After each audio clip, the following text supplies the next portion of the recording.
Gokai change!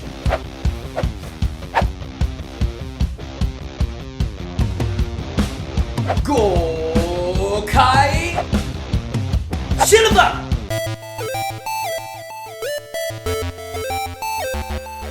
What is going on, all of you Super Sentai Toku fans? My name is Robbie, and you are watching Geek Level Asian. Welcome back.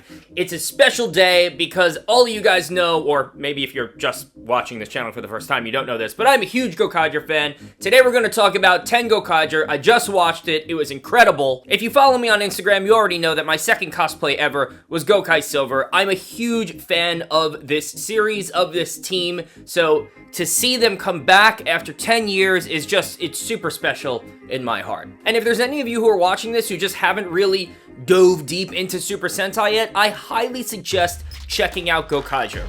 Do you get a lot out of it if you've watched older seasons? Yes, but definitely still a good one because you're gonna see, if you're a Power Rangers fan, a lot of suits that you're familiar with, so I'm sure that you would enjoy it anyway. And I know this is old already, guys, but please, before we begin, don't forget to like this video because it helps it push out to other Super Sentai fans so they can enjoy it too. And it's ironic the season that this came out. Who could have asked for a better holiday gift?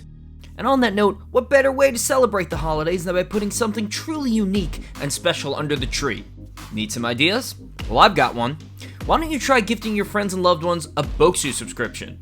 And not just because Bokksu is sponsoring this video, but because you're a fan of Japanese culture. That's why you're here. And that's exactly what Bokksu is. The best of Japanese culture in the form of tasty snacks that ship straight from Japan and delivered straight to your doorstep. Every Bokksu has a different theme, and you guessed it, the theme for December is holiday. And guess what? It gets even better. If you sign up for a Bokksu subscription before December ends, you can win free tickets to Japan. I'll leave all the terms and conditions down in the description. But it's not just about the trip. Check out these snacks like this, and I'm gonna butcher these names, but the Funwari Meijin Mochi Puffs, delicious. This was the first thing I picked up, and these are really good. Or if you're a chocolate lover, you might want to try the Yubari Melon Chocolate Langue de Chat. I think I'm saying that right. I gave this one a shot, proceeded to spill it all over myself, but super tasty nonetheless. So now, being a huge mochi fan, who isn't, I had to try the Fujiya Milky Mochi. And this was the only snack that was made in Tokyo. Comes just like this, nice and squishy, as it should be. And my friends, this was pure mochi heaven. So don't forget to check out Bokksu. I'll leave all the information in the description. And remember, if you sign up before December 31st, you'll be entered for a chance to win free tickets to Japan. So basically what I'm going to be doing is going through the plot synopsis, during which I'm going to be focusing on some specific topics like new powers and weapons, funny scenes that made me laugh, and scenes that made me almost cry. I almost cried like twice watching this. And I am a man in my 30s. So like many Super Sentai movies, this starts out with a few scenes out of context to kind of get you trapped in and want to watch the rest. But once those are done, and we're going to talk about those scenes, it goes to present day. And what we know is Guy, who is of course from Earth, has teamed up with the Ministry of Defense, which is a government organization to help keep the Earth safe. And in order to do this, they team up with Guy, who gives them access to all of the Gokai keys to hold a fighting tournament called Super Sentai Derby Coliseum. Now, how this tournament works and how it benefits planet Earth is that in the tournament, the Super Sentai warriors face off against each other, while Earth citizens can gamble on who's going to win. Even children. I don't know where these kids are getting money from, because I didn't have money to gamble. I didn't even know what gambling was when I was a kid. Any profits made on the gambling is supposed to go towards the security and protection of Earth. So Guy thinks that he's doing a good thing. He's using the Gokai keys to protect Earth by teaming up with this organization. And something important to note, it's not like the Gokai keys call the actual Sentai warriors. They're using Bosco's Plunderhorn to create Phantom Rangers, which was pretty much Bosco's calling card. If you remember from the actual Gokaiger television series, he has this horn, it looks like a trumpet, where he could put Gokai keys in it, and it works differently than when they use it in the Mobiles. It calls upon Phantom Rangers. This combination of all the Gokai keys that Guy provided, plus the Plunderhorn, is called the Super Sentai Substantination system. But as unfolded to the audience very early in the story, the Ministry of Defense are actually a bunch of monster pirates in disguise, and they're called the Bokksu Pirate Crew, say that 10 times fast, and I will be referencing them multiple times throughout this video. And their plan is very obviously to collect all of the Gokai keys so that they have the power to take over either Earth or the galaxy or whatever bad guys want to do.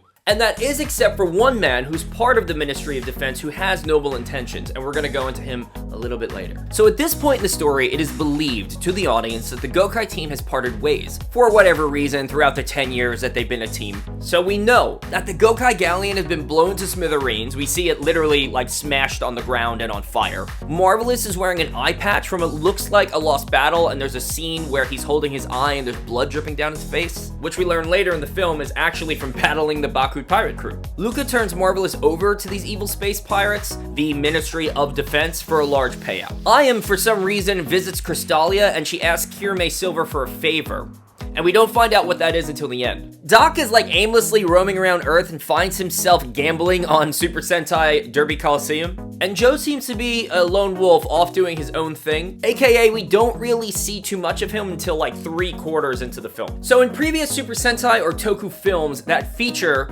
Captain Marvelous, he's commonly portrayed as a rogue space pirate committing selfish acts of greed.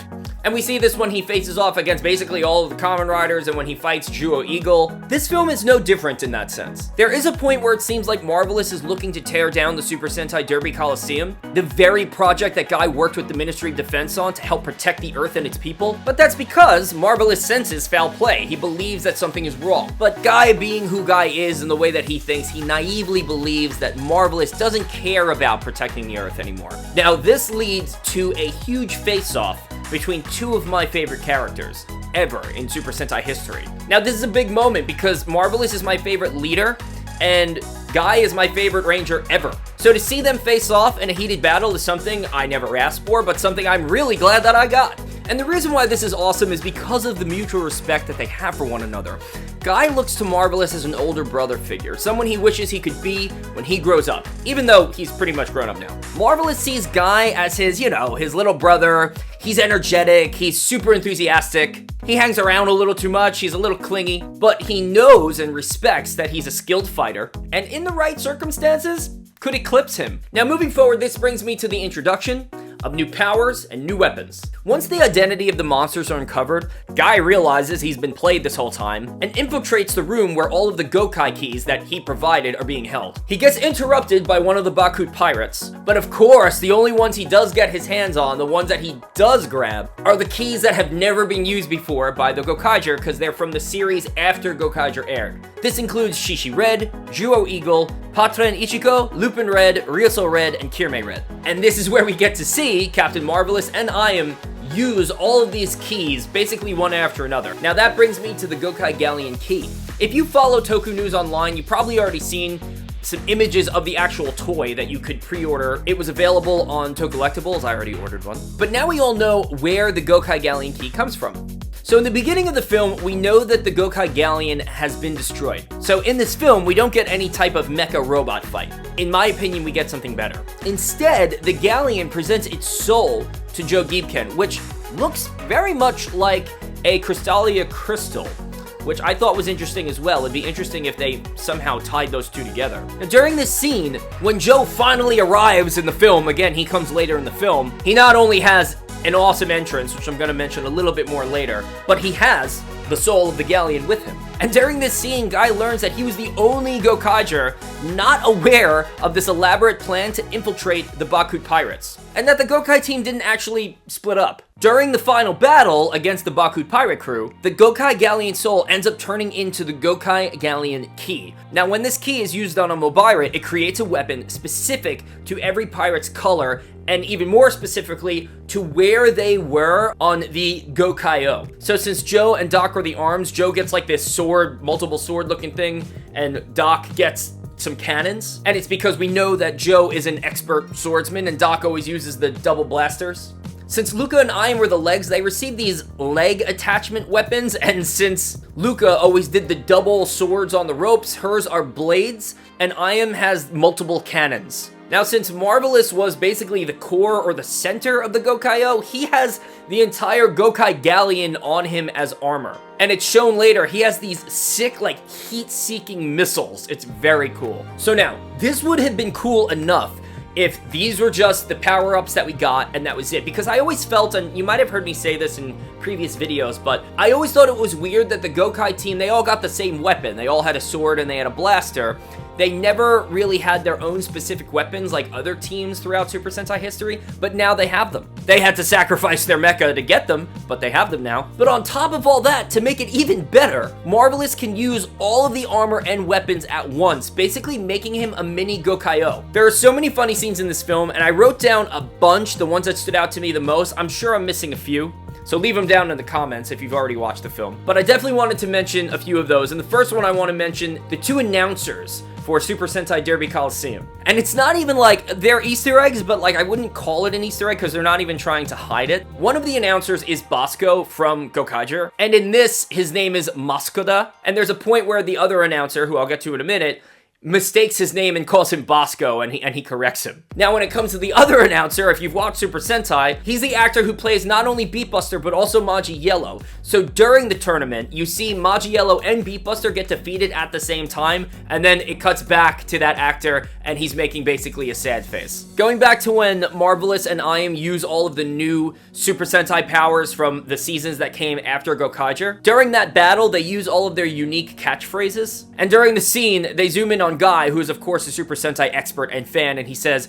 "Incredible! They both knew the new guy's catchphrases instinctively." In order to expose the Bokksu pirate crew, Luca poses as an influencer to livestream herself infiltrating the Minister of Defense's office. Somehow she has access to basically every news, network television, and even gigantic screens in Japan. Luca, how do I do that? Another funny one, because Guy is like, you know, he's the butt of a lot of jokes, and so is Doc, actually. And this scene involves both of them. During the final battle, one of the Bokksu pirates insults Guy and calls him stupid or an idiot for falling for their deception and handing over all the Gokai keys, willingly. Doc comes to his defense, but also insults Guy in the process and calls him stupid as heck. And Guy's response is just very funny, basically saying, you know, you didn't have to say it like that. Oh yeah, and during the final credits, they're all eating at a restaurant. It looks like Marvelous is finally able to sit down and enjoy some curry. And during the conversation, I Am references, hey, you know, we probably gotta get your eye fixed.